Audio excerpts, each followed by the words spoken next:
My grandson asked me not to get too close. Can you stand a little farther away, Grandma? People will ask about the scar on your face, he told me at his graduation. I went home in silence, without saying a word. A month later, that same boy showed up at my door, all alone. I'm glad you're here. Stay until the end and tell me what city you're watching my story from. I want to know how far it has reached. My name is Alma Hayes. I'm 69 years old, and I was an army nurse. Today is my grandson Ethan's graduation from the biggest state university in the city. I'm in the audience, my heart pounding, anxious to see him walk out. The ceremonial music plays, a cheerful, traditional tune with trumpets and drums. The students, in black gowns and square caps, walk in a line toward the stage. I stand on my tiptoes, searching for Ethan. Then I see him, his gown perfectly pressed, his cap set just right, smiling and joking with his friends. He looks handsome, like a young man ready to take on the world. I jump to my feet, raise my camera, wave my hand, and shout, "Ethan, your grandma's here." He turns and his eyes meet mine. I nod, smiling, and show him the small, red gift box with a bow. I thought he'd be happy. I came early to surprise him, but Ethan just stood still for a second, then turned and hid behind his friends, as if he didn't want to be seen. One of the group, a boy with bleached blonde hair, said loud enough for me to hear, "Damn, what's with that lady's face? She looks messed up." They all burst out laughing, the sound echoing through the rows of seats. Ethan just stood there, saying nothing, not looking at me. He just lowered his head and started fiddling with his cap. I froze, as if a bucket of ice water had been thrown in my face. The camera was still raised, but my hands were trembling so much I couldn't press the button. The gift box slipped from my purse and hit the ground with a dull thud. I sank back into my seat, my ears ringing. I remembered just a few hours earlier, at 6 in the morning, when I'd woken up early, as nervous as if I were going to a wedding. I took the purple silk blouse, the one I wore to my son Chris's wedding, from the back of the closet, saved for special occasions. I stood in front of the mirror, stroking the soft fabric, thinking I had to look my best today. For Ethan, I ironed a white shirt, carefully pressing every fold in the cuffs, as if I were still working at the hospital. I shined the brown leather shoes Ethan had given me 4 years ago for my birthday. I looked down at my feet and smiled, remembering him saying, "In those shoes, Grandma, you look like a general." Then I wrapped his gift, a watch engraved with, "For Ethan, congratulations on your graduation, Alma." I chose a red box, tied a blue ribbon around it, and wrapped it with all my love. When I finished, I stared at the package, imagining Ethan's face when he opened it, his eyes shining. I called a cab, asking the driver to take the long way to avoid the traffic near the university. On the way, the driver, a man with a deep, warm voice, asked, "Heading to a graduation, ma'am?" I nodded and smiled. "Yes, my grandson, Ethan. He's very dedicated, a good boy." He let out a chuckle. "You're a lucky woman. With a grandson like that, how could you not be proud?" I nodded again, my heart warm, thinking he was right. I arrived at the university entrance at 8:20. I made my way through the crowd and found a seat in the third row. Just as I sat down, I saw my son Chris and his new wife Melissa enter through a side door.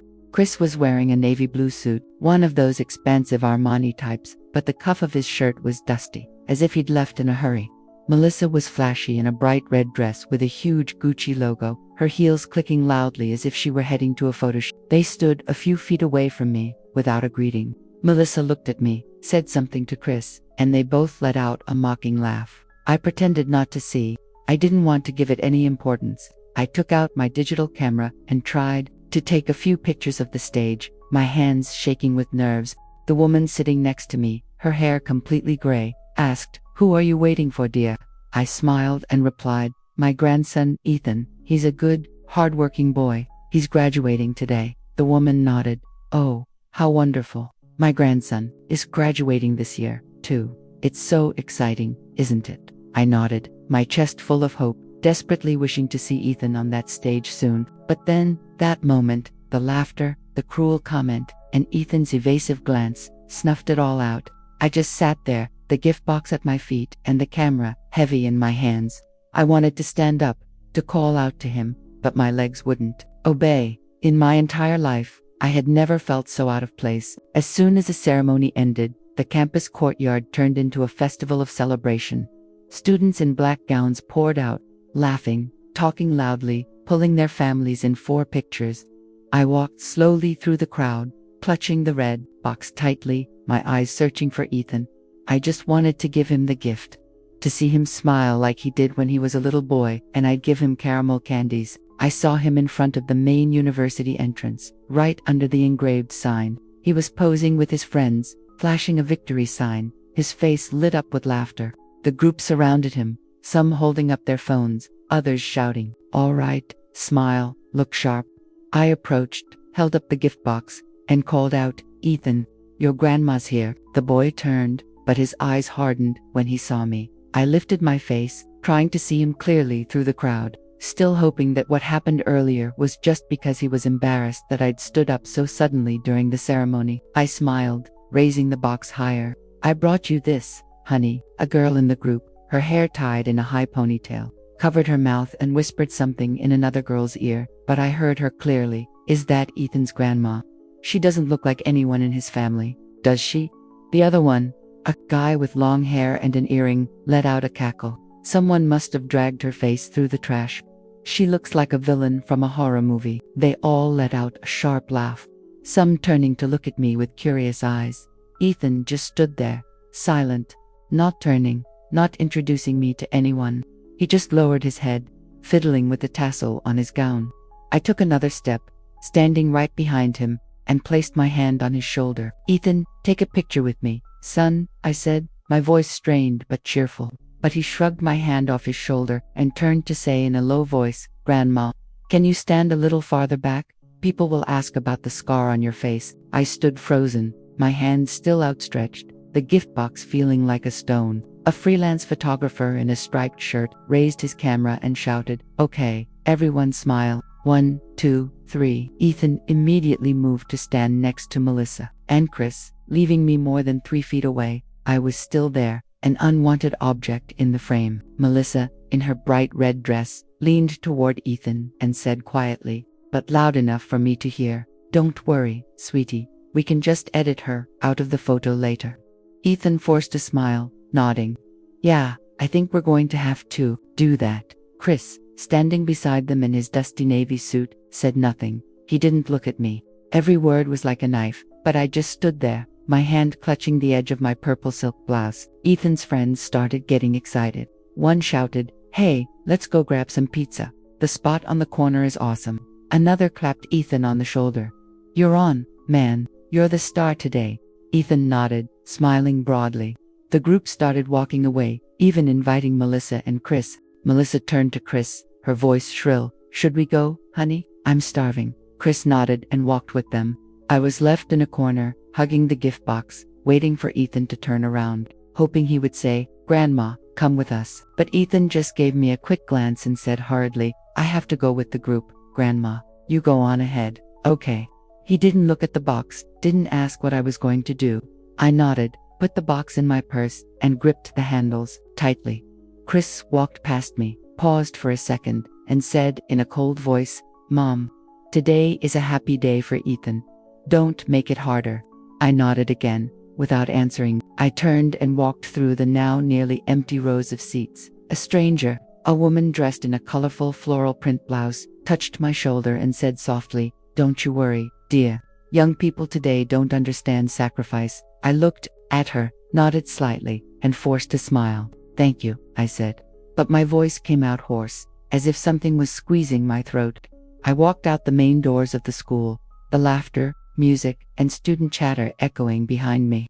But I couldn't hear anything anymore. My mind was empty, just the image of Ethan pulling away from my hand and the sound of his friends' laughter bouncing in my memory. I waited for a cab, hugging my purse, the box inside brushing against my arm, as heavy as a stone.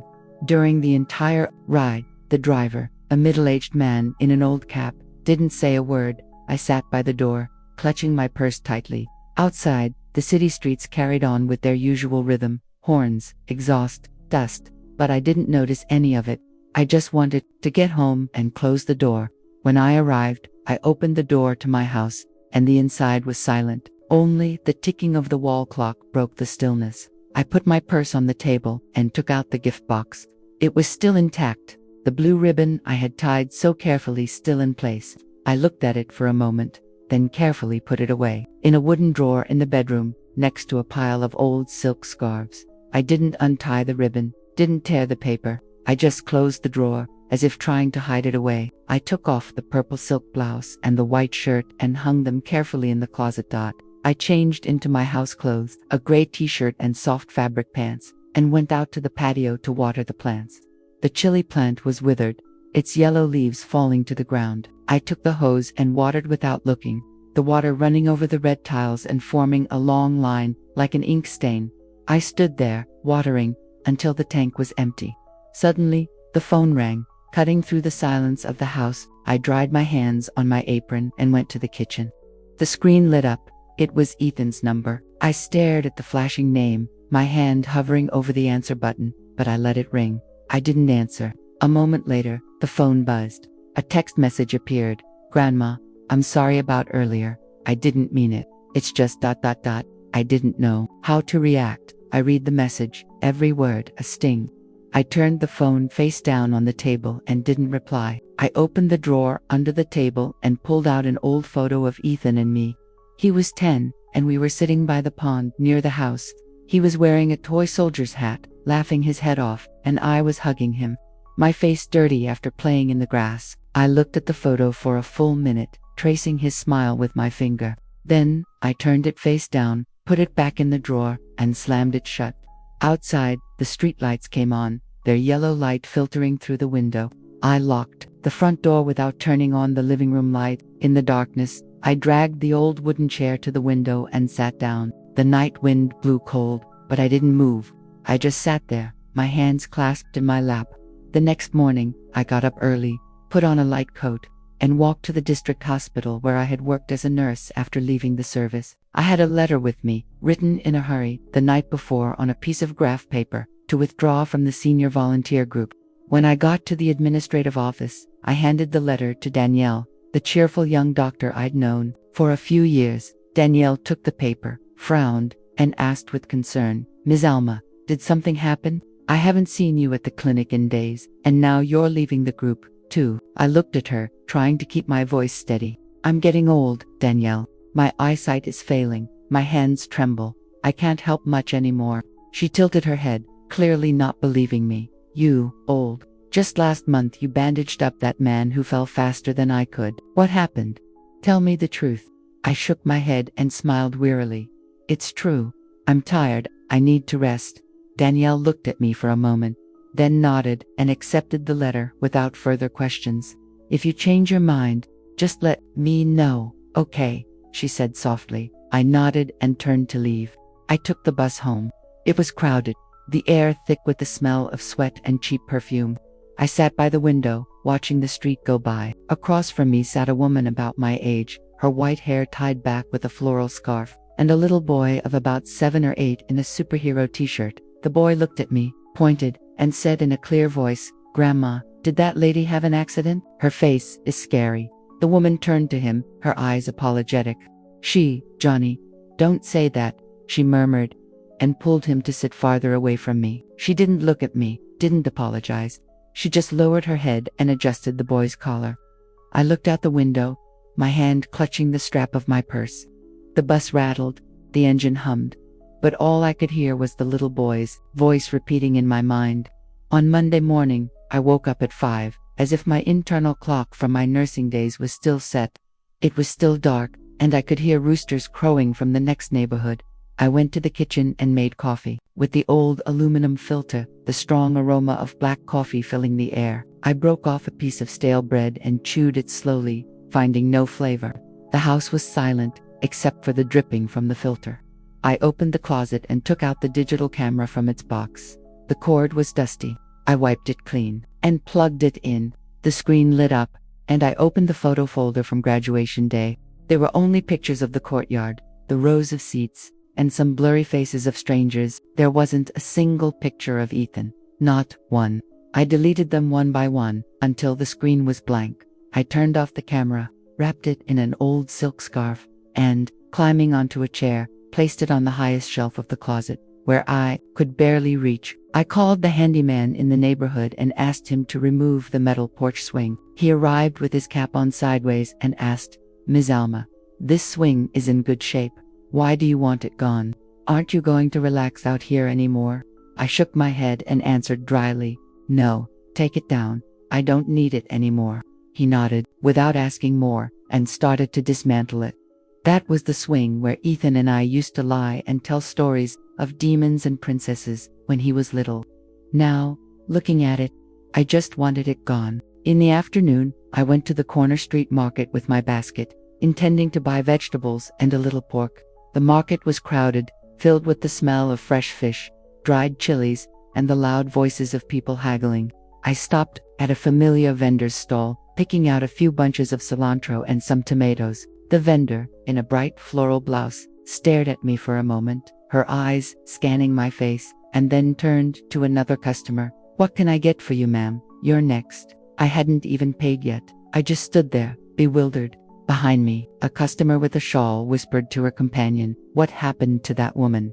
She looks like she just got out of prison." She said it quietly, but I heard every word. I turned and looked directly at her. She blushed, lowered her head, and moved to another stall without an apology.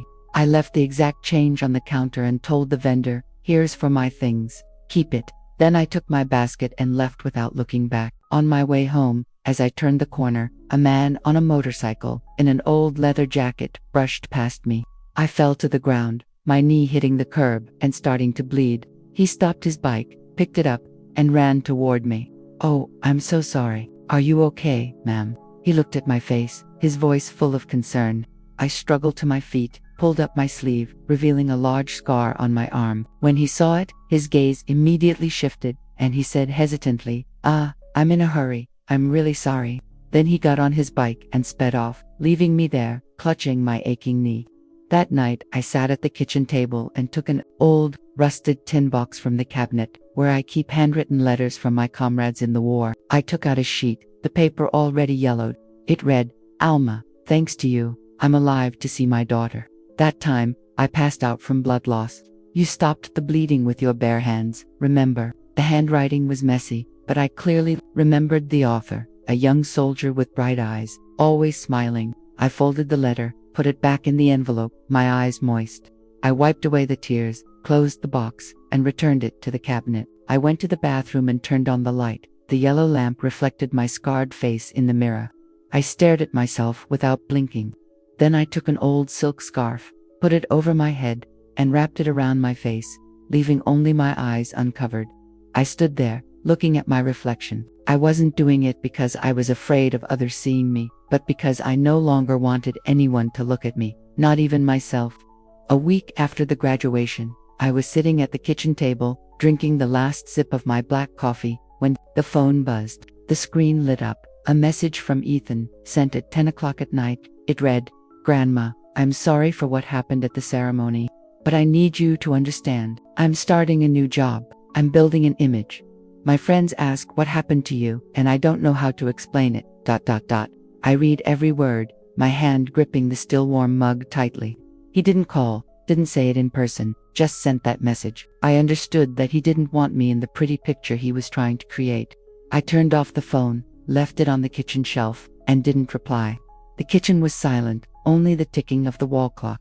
I got up, washed the mug, dried my hands on my apron, and went to bed. I tossed and turned that night, but I never opened the phone to read the message again. The next morning, I got up early and pulled an old cardboard box from a corner of the house. It was covered in dust, the corners torn from being stored for so long. I opened a drawer and took out some photos of Ethan as a child. One, in a superhero t-shirt, another, where he was on my shoulders at the fair. I also took out a drawing he made when he was 6, where he had drawn me as a superhero with scars, with a huge red slash for the scar. Then I took the plastic robot he gave me when he was 7, still wrapped in old newspaper, the one he handed to me excitedly, saying, "Keep this, Grandma, it'll protect you." I put everything in the box, one thing after another, without looking too closely. I sealed the box with tape and carried it up to the attic.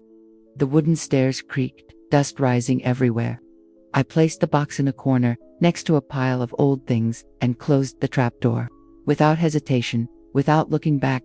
In the afternoon, I put on a light coat and walked to the bank on the corner. The heat was suffocating, the car exhaust and the smell of fried street food hitting me in the face. I went into the bank. The place was quiet, with only a few people waiting. Mr. Reynolds, the account manager, saw me and smiled as he always did. He remembered me because years ago, I had helped his daughter when she had dengue fever, spending a whole week taking her to and from the hospital. "Ms. Alma, it's been too long," he said, shaking my hand with that same warm voice.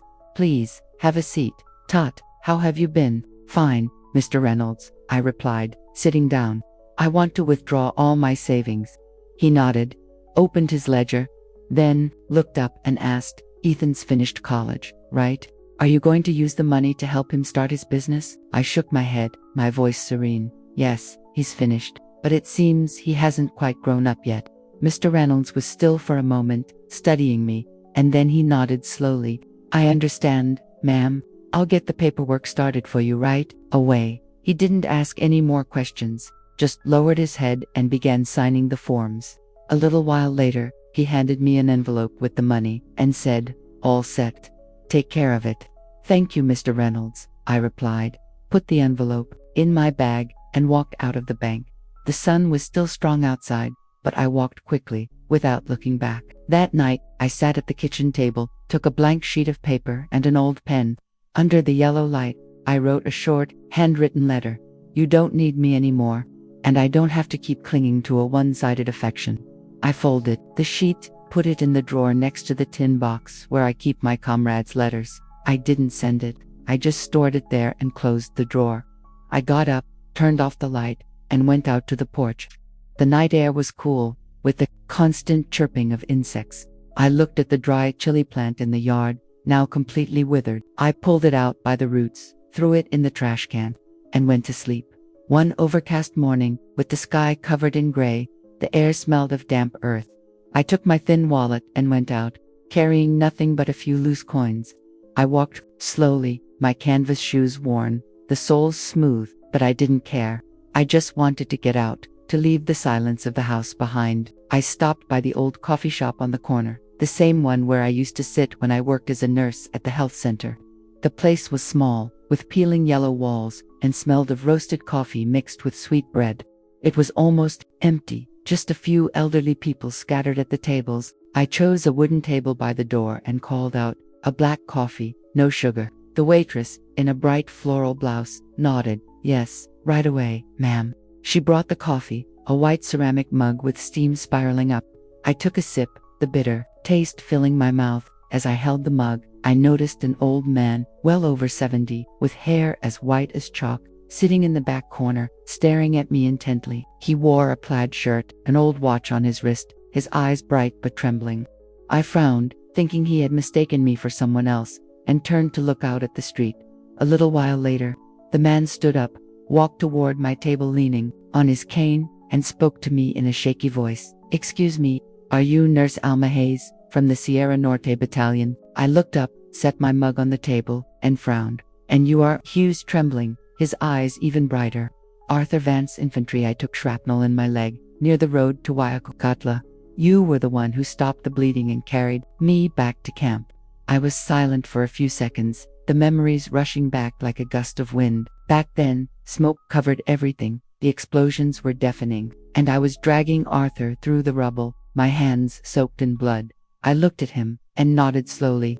"I remember you, Mr. Vance." He raised his hand, not to wave, but in a formal, straight gesture, as if to a superior officer.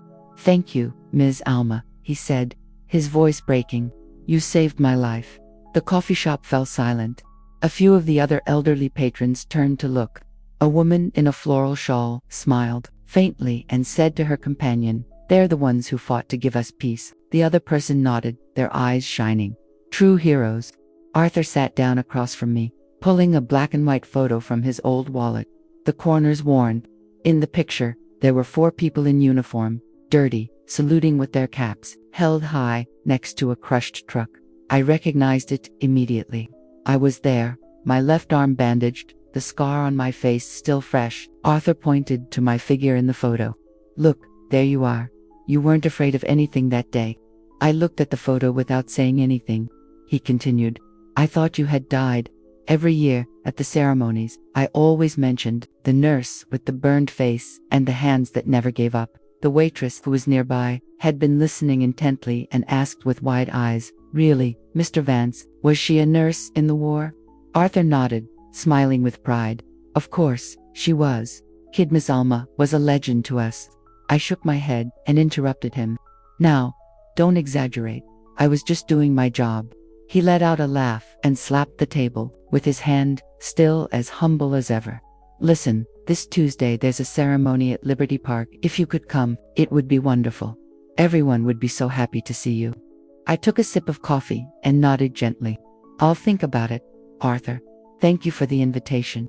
He nodded too, stood up, and saluted once more. We'll see you there, ma'am. Then he leaned on his cane and left, leaving me alone with the now cold cup of coffee. I stayed a while longer, looking at the photo he had left on the table. 4 people smiling, as if they didn't know what war was.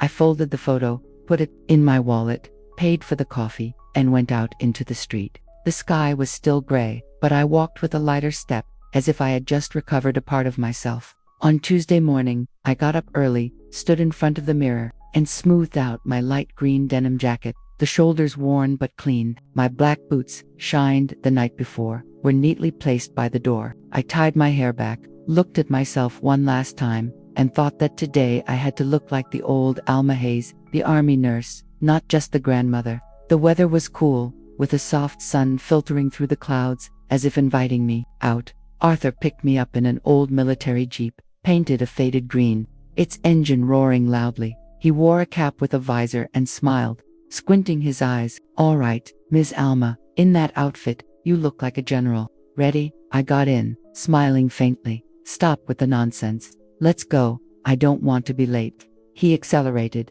the jeep moving through familiar streets, past the security gate to Liberty Park. The American flag was waving, a stage set up in the center of the park, decorated with red and white paper flowers, as if for a party. The front rows were filled with veterans, in old suits, caps set properly, sitting in silence. I chose a seat in the back, hidden among the crowd. My name wasn't on the list of speakers, and I liked it that way. The national anthem played, and everyone stood, hand over heart. Arthur, in a crisp white shirt, went up to the stage, took the microphone, and spoke in a deep voice. Today, I want to talk about someone special. She doesn't like being up here, but I can't stay silent. If it weren't for her, I wouldn't be here. And many others wouldn't be either. He turned to the audience and pointed to me. Ms. Alma Hayes, I ask you to please stand up. I was startled and shook my head, but he just laughed. No hiding, ma'am. Everyone has been wanting to see you for a long time. The whole park turned to look at me. An old man near me whispered to his companion, Is that Alma Hayes? The nurse who saved lives in Sierra Norte. I took a deep breath, stood up, and smoothed my jacket. A young woman in a t-shirt with the American flag ran up to me and handed me a microphone. Say something, ma'am. Everyone wants to hear you. I took the microphone, my voice trembling. I'm Alma Hayes, an army nurse. I'm not used to public speaking, but I always did my job with everything I had, just like on the front lines. I handed the microphone back and sat down. Arthur continued. Ms. Alma was part of the National Peacekeeping Forces. The scars on her face are from a military vehicle explosion on the southern border when she was rescuing her comrades. He pointed toward me, his eyes red. She didn't just save me, she saved many lives. A soft applause filled the air. It wasn't loud, but the gazes that fell on me didn't see the scars. They saw a comrade. I sat with my hands clasped, listening to the applause like waves. After the ceremony, in the food area, there were long tables with pulled pork, cornbread with that wonderful savory smell, and fresh passion fruit punch. I walked over, took a cup, and a group of veterans surrounded me. Mr. Michael, with thick glasses, took my hand. Alma, do you remember Dry Valley? You bandaged my leg and even scolded me for trying to go back to the front. I smiled. How could I forget, Michael? You were so stubborn. Your wound almost reopened. I had to tie you down to make you stay still. He let out a laugh. That was you, and so brave, huh? Bombs going off right next to us, and you were cool as a cucumber. He turned to the person next to him. Honestly, if it weren't for Alma, have been greeting St. Peter a long time ago. An older woman, with a shawl with a Native American pattern, showed me an old photo. Alma, I still have the letter you wrote to my family. You asked them to take care of my children if I didn't come back. Thanks to you, I lived to meet my grandchildren. I took the photo and saw my shaky handwriting. You still have it, Rose. I was just doing my job. She squeezed my hand. Don't be modest, dear. You're my family's savior. Now my grandson is in college, and I tell him about you all the time. She smiled, her eyes shining. He says he wants to meet you, to thank you. Another man, with a hoarse voice, came closer. Alma, do you remember Peter? The one who sang folk songs? He didn't make it, but he always talked about you. Said you were the angel of the camp. I nodded. Of course, I remember.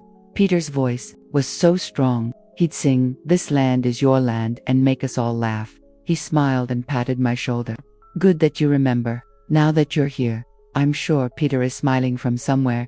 Several people came up to take a picture with me. A young man with a camera slung around his neck shouted, "Ms. Alma, get in the middle and smile." I stood up straight, my hands behind my back. Hurry up, I don't know how to pose. He laughed. You're the best looking one in the battalion, ma'am. Everyone burst out laughing. No one talked about scars, only about the old days. A young girl, surely someone's granddaughter, ran up to me. Ms. Alma, tell us more about the battlefield. How many did you save?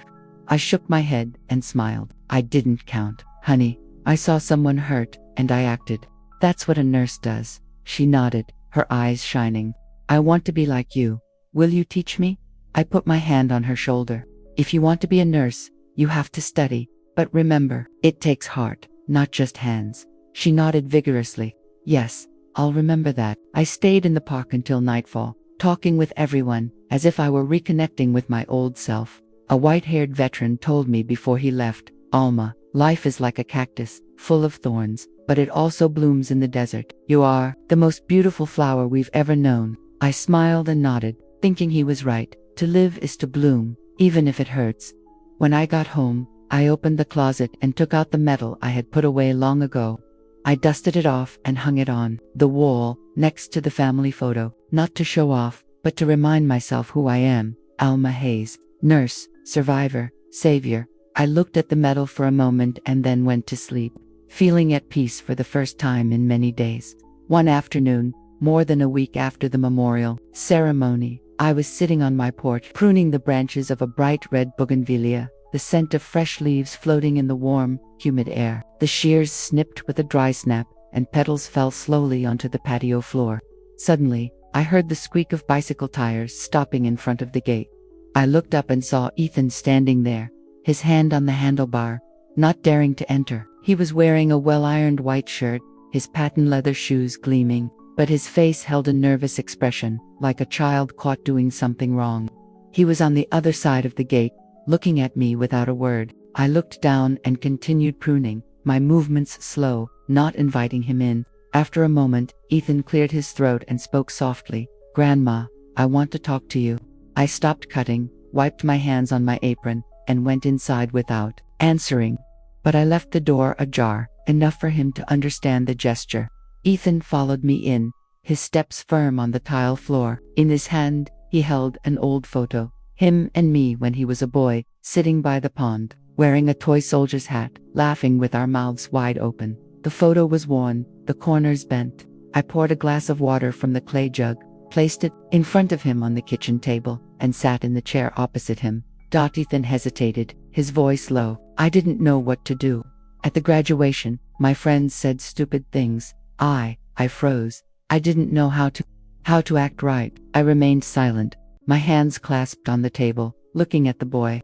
He lowered his head, fiddling with the edge of the photo, and then pulled a printed sheet from his backpack, a newspaper article about the ceremony at Liberty Park. There was a photo of me on stage, and next to it, Arthur's words about the military vehicle explosion. Ethan pushed the paper toward me. I read this. I didn't know you were in the war. My dad never said anything. Melissa either. I took the article, glanced over it, then looked at him and spoke calmly. People show off what makes them proud, Ethan. I wasn't a source of pride for your parents, so they never mentioned it. It's as simple as that. Ethan fell silent, clenching the hem of his shirt, as if he wanted to say something but couldn't find the words. Finally, he took a deep breath and looked me straight in the eye. I'm really sorry, Grandma. I didn't want to hurt you. I want things to go back to how they were between us. I looked at him. His eyes were red, but I didn't answer right away. I stood up, refilled his glass with more water, and spoke slowly. I forgive you, Ethan, but what happened that day was not a small thing. I still love you, but we can't go back to the way things were. Sometimes wounds leave scars, and I have to keep a certain distance to protect myself. Ethan lowered his head, crumpling the edge of the article, without arguing, without protesting. He just nodded slightly, as if he understood. After a while, he looked up and asked in a low voice, I know I messed up, but do you hate me, Grandma? I shook my head, my voice softer. I don't hate you. I just want you to live well, to learn, to value what truly matters. Life is like a cactus's sun. You have to endure the thorns to see the beautiful flowers. He nodded, his eyes shining, but said nothing more. Before he left, Ethan took a small box wrapped in simple craft paper from his backpack and placed it on the table. This is for you, he said, his voice hesitant. I remember you said you liked to paint. It's a paintbrush, Grandma. I looked at the gift without opening it right away and nodded. Thank you, son. Ethan stood up, took the old photo, looked at it for a moment, and put it in his pocket. He walked to the door, and before leaving, he said, I'm going to come back, Grandma, when I've achieved something that makes you proud. I nodded without stopping him. Ethan got on his bike, the squeak of the tires fading as he rounded the corner. He didn't look back, and I didn't go out to see him off. I stayed on the porch, picked up the shears, and continued pruning the bougainvillea, but my movements were slower, as if I were thinking about something else. I went inside and put the small box in the drawer, next to the pile of old drawing paper. I didn't open it, not out of anger, but because I wanted to save it for another day, when he and I were more ready. I made a cup of black coffee, sat in the chair, and looked out at the patio. Sometimes, for something new to bloom, you have to cut away the dead branches. That's what I thought as I took a bitter sip. I took the paintbrush Ethan gave me, ran my fingers over its soft bristles, and put it away in the wooden drawer, next to the drawing paper, already yellowed with time. I locked the drawer, as if I were locking away a piece of memory. Outside, the neighborhood was alive with its usual sounds, kids playing soccer, the smell of neighbors cooking, but I had already decided to move on and leave the city behind. At the beginning of the month, I packed my things, clothes, a few notebooks, and the medal I had taken down from the wall. I moved to a small coastal town, more than 200 miles from the city. It was quiet, with the smell of the sea mixed with the smoke from corn grinding ovens. I rented a simple room behind the community health clinic, where they were looking for someone to cook and care for long-term patients. The room was modest, an iron bed, a wooden table, a creaky ceiling fan, but for me, it was enough, like a campsite from the old days. Every morning, at dawn, I would put on my apron and go into the clinic's kitchen to prepare bean porridge. The sound of the spoon stirring the porridge, the smell of sautéed onions. Afterward, I would clean the beds of the stroke patients, change the clean towels, and check their IV. No one asked about the scars on my face. An elderly woman, her gray hair in a bun, took my hand as I fed her. Ms. Alma, you were a nurse before, weren't you? I can tell by the way you do things, so professional. I smiled as I wiped her mouth. That's right, ma'am. When I was young, I was running around on battlefields, and now that I'm old, I still move fast. The woman let out a cheerful laugh, showing her few teeth. Old, where? You're stronger than the young people here. Don't you stop doing what you do. We need you very much. We'll see, Ms. Rose, I replied, pushing the porridge cart to another bed. When my legs give out, then I'll rest. The old woman took my hand, her eyes shining. If you leave, I won't allow it. You are the light of this town, the one who lights our way. I smiled and patted her hand gently. Oh, ma'am, you speak sweeter than sugarcane. You're going to make me blush. Juan, the young nurse in the white coat, saw me scrubbing the floor and came over. Ms. Alma, you clean so fast, we can't keep up. Did you work in a big hospital or something, that you know all the tricks? No, on the battlefield, I replied, without stopping my scrubbing. Juan's eyes widened, and he stopped writing in his notebook. The battlefield? No way, for real. You saw gunfire and all that? Sure did, son. I smiled, straightening up, bombs going off right next to me, hands full of blood. but a nurse has to do her job without fear. Juan nodded vigorously, his eyes bright. Tell me more, ma'am. How many did you save back then? I didn't count. I shook my head, picking up the brush again. I saw someone who needed help and I acted. You better hurry up and get this place clean. We can talk about memories later.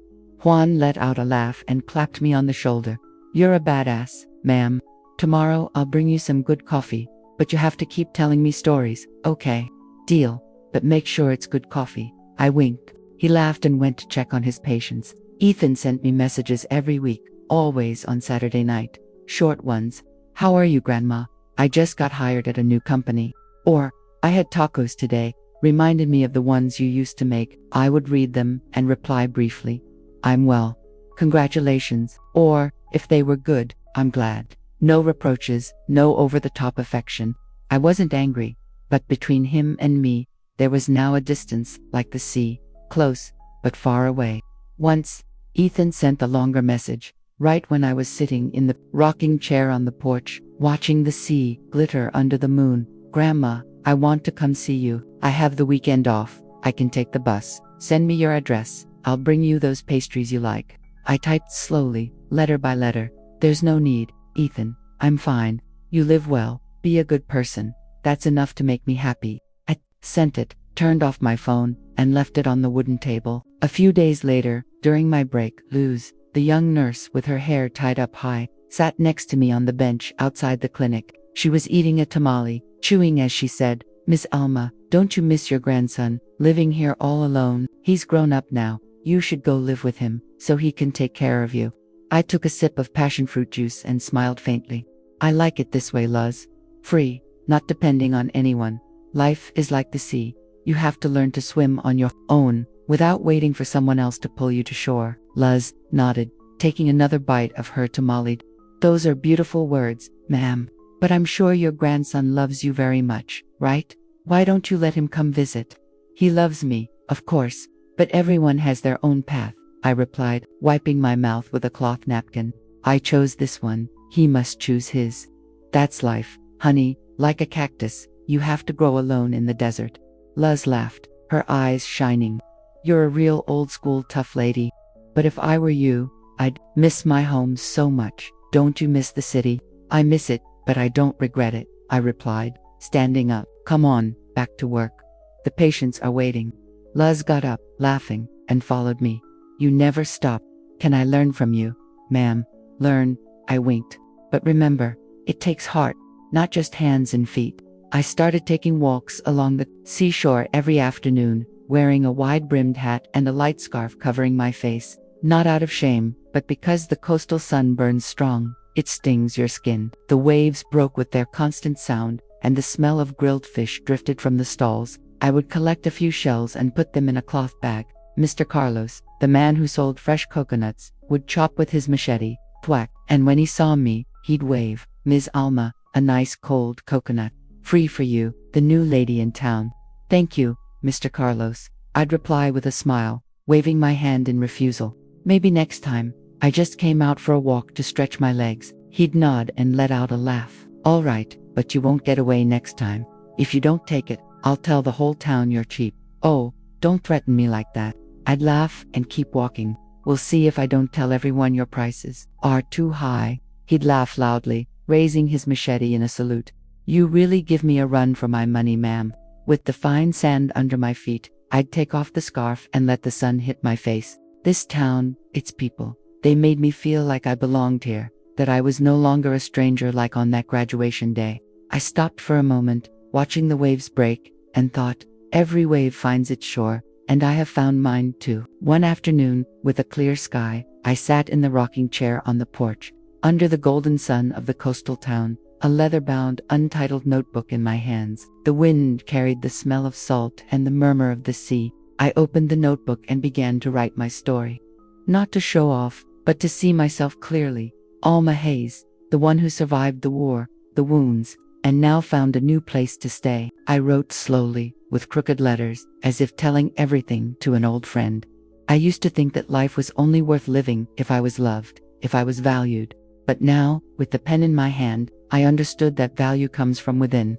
And That is enough to keep going without depending on anyone else to say it. You can live and live well, like a cactus that blooms in the burning desert.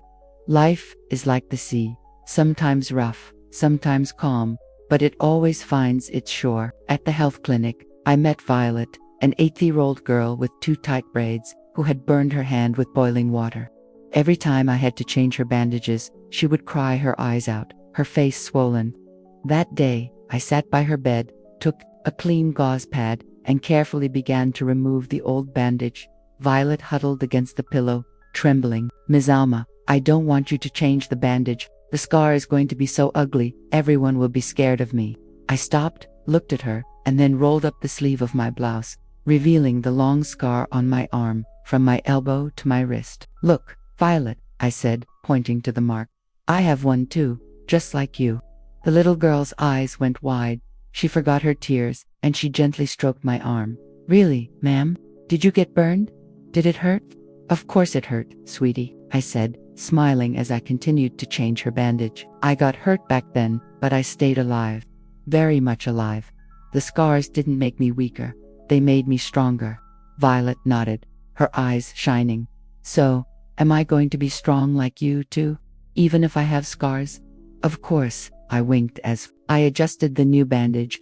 "Scars are the marks of survivors, honey. You just live happily, and no one will even notice." The little girl grinned from ear to ear and threw her arms around me in a hug. "Then, I'm not scared anymore. I want to be a nurse like you, to save people." I stroked her head. "Well, if you want to, you better start studying, and study hard, you hear?" Violet nodded vigorously and ran off to tell her mom. "Mom, I'm going to be a nurse like Miss Alma."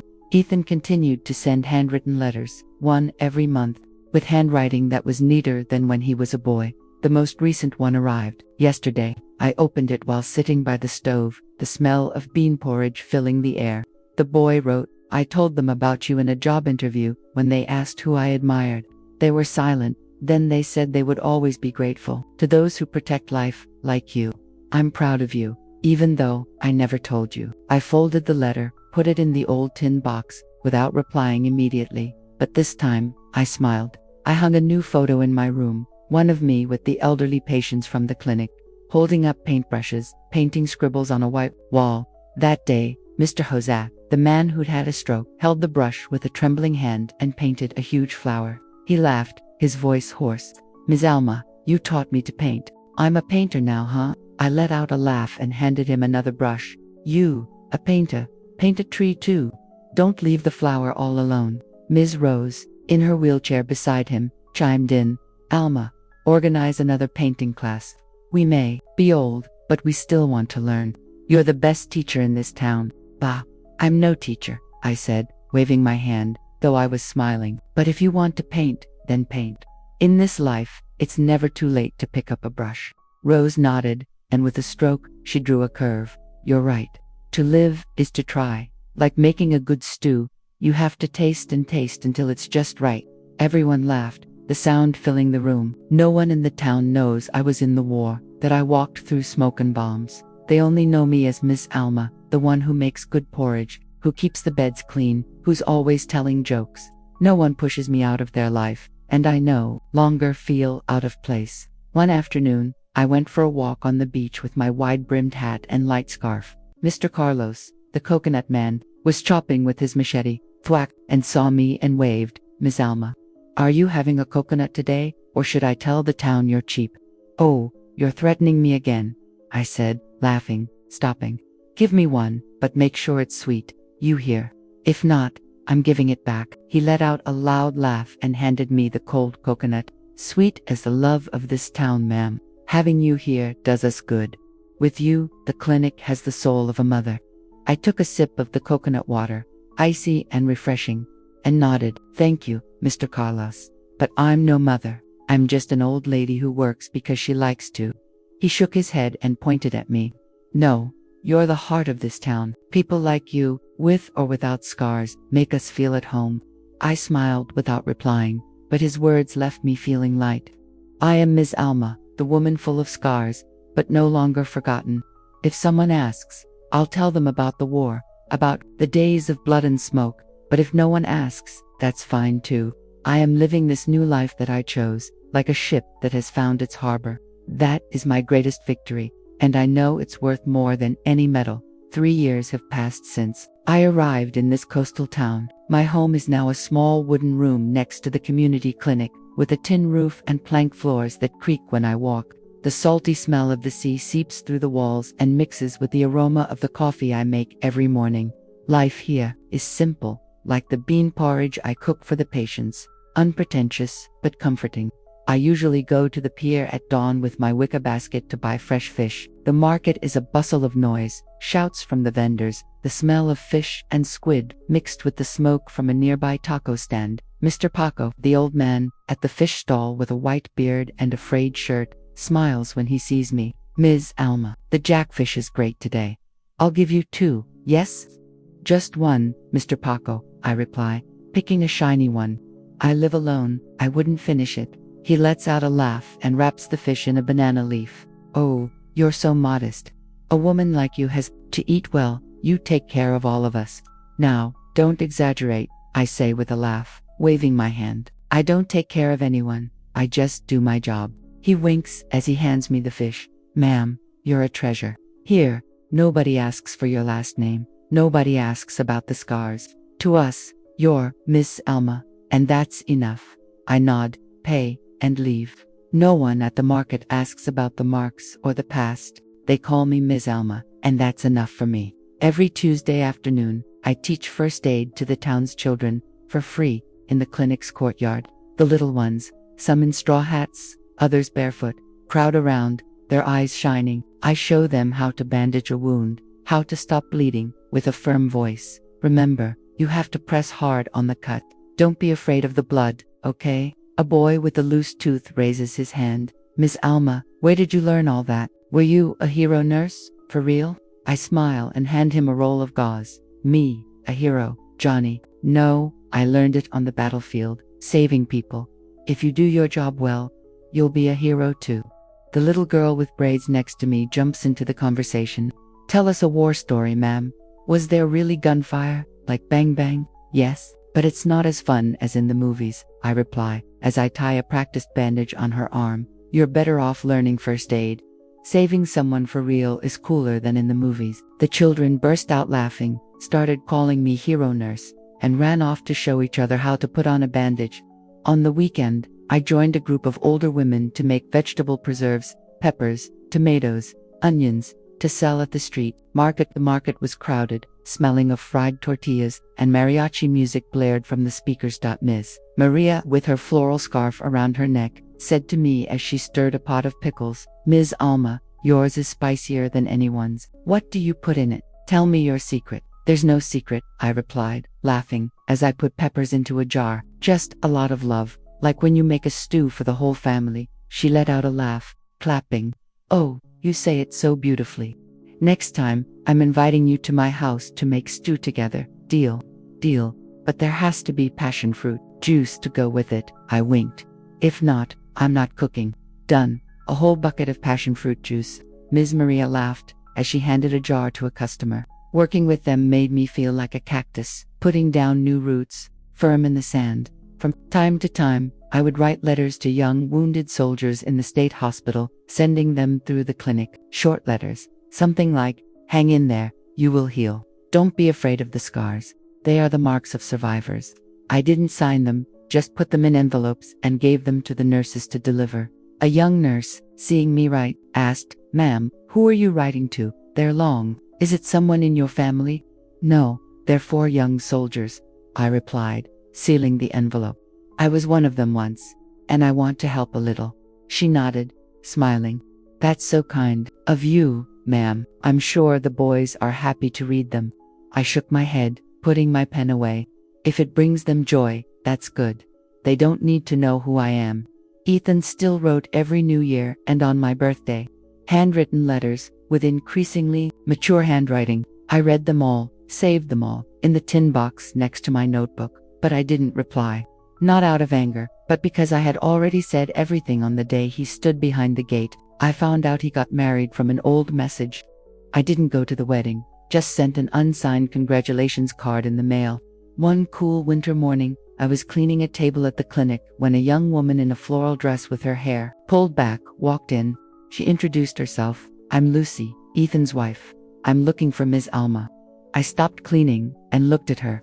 "That's me. What do you need, child?" Lucy smiled, pulling an old letter from her purse, the paper's edges worn. "I didn't know anything about you until I read Ethan's old journal. This letter was in it. He wrote about you, his grandmother with the scarred face, but the bravest woman in the world." I took the letter, opened it. It was Ethan's handwriting. From the first year after his graduation, "My grandmother is the person I respect most, though I never told her. She saved lives, survived the war. I was wrong to make her feel alone, but I'm going to fix it." I folded the letter, put it in my shirt pocket, and looked at Lucy. "Thank you for bringing it." She hesitated for a moment, then sat in the chair. "Are you still angry with Ethan, ma'am?" "He doesn't say much, but I know he regrets it." I shook my head, my voice calm. "I'm not angry. Tell him I've already forgiven him, but I can't go back to the way things were. Everyone has their own path, and I chose mine." Lucy nodded, her eyes moist. "I think he still hopes that one day you can talk like you used to." I smiled faintly, placed my hand on her shoulder. "I care for him, and I'm grateful. And I still love Ethan, but now I want to live my life here, with these people. Tell him to be good to you, to love you. With that, I'm happy." Lucy hugged me, her voice low. "I'll tell him. Thank you, ma'am. You're special, just like he wrote." I nodded, walked her to the door, and watched her get on the bus, leaving town. That afternoon, I went to the beach early. The sand was cool under my feet, the sky was overcast, and the sea lapped gently at the shore. I sat on the sand, took a paintbrush and my notebook from my bag, and began to draw the sea, the horizon. A few boats in the distance. Mr. Carlos, the old man who sold coconuts nearby, saw me and shouted, "Ms. Alma, what are you painting?" "Paint me. I'm the most handsome man in town." "You, handsome?" I replied, laughing, raising my brush. "If you stay still, I'll paint you." He let out a loud laugh, his machete in hand. "You'd better paint the sea, it comes out prettier. But you have to show me later, you hear? If not, I'm going to tell everyone you hide your drawings." "All right, but you have to give me a free coconut," I replied, without stopping my painting. He nodded. "It's a deal, ma'am." When I finished, I closed my notebook, stood up, and brushed off the sand. Looking at the sea, I felt a peace in my soul, like a ship that has finally found its harbor. I am Ms. Alma, the woman full of scars, who lives her own life, without needing anyone to define her. That is my final victory, and I know it's worth more than all the praise in the world. We tell this story based on true events. The names and places have been changed to protect the identity of the person involved. It is the story of a mother who sacrificed her entire life for her children and grandchildren, only to be despised, used, and abandoned in the end. But when she had nothing left to lose, she rose up, and this time, she lived for herself. We don't tell it to judge, but so that whoever is listening might stop and think, how many mothers are suffering in silence within their own homes? Now, I'm curious about you, the one listening to my story. What would you do if you were in my place? Have you ever experienced something similar? Let me know in the comments. In the meantime, I'll leave 2 other stories on the end screen that are favorites on this channel, and that will surely surprise you. Thank you for staying until the end.